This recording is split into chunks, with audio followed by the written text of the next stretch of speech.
Taste చేద్దాము. పిల్లలు కూడా చాలా ఇష్టంగా తింటారు. స్వీట్గా న్యాచురల్ ఉసిరికాయ జామ్ అండి.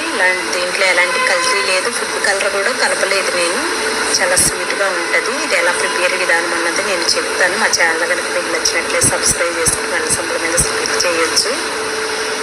మనము 1 కేజీ ఉసిరికాయలకి 1 అర కేజీ బెల్లం కానీ 1 అర కేజీ పంచదార కానీ తీసుకోవచ్చండి. తీసుకొని మనము బెల్లం అయితే బెల్లం, పంచదార అయితే పంచదార దానిలో వేసేసుకొని ఒక చిన్న గ్లాస్ వాటర్ వేసుకొని పొయ్యి మీద పెట్టేసుకొని ఒక 10 నిమిషాలు మనము ఉడికించాలండి. ఉడికించి ఏంటంటే ఆరిపోయిన తర్వాత మనము చేతితోటి ఇలా పిసకాలి చేయాలి. చింతపండు పులుసు మనం ఎలా పిసుకుతాం, మనము ఇందులో బెల్లం కానీ పంచదార కానీ వేసి పొయ్యి మీద పెడతాం కదండి. పాకం వచ్చేంత వరకు ఉండకూడదు. కొంచెం మగ్గిన తర్వాత దించేసుకొని గింజలు వేడి చేసుకోవడానికి అన్నమాట. గింజలు తీసేసుకొని పిండి వేసుకొని ఆ గుజ్జు మళ్ళీ పొయ్యి మీద పెట్టేసుకొని వేడి చేసుకోవాలి.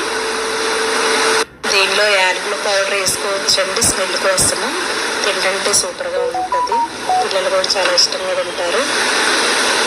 పిల్లలు అనేది హైట్ పెరుగుతారండి, హెయిర్ ఫాల్ అవ్వకుండా ఉంటుంది, చర్మం కూడా ముడతలు పడకుండా ఉంటుంది అన్నమాట.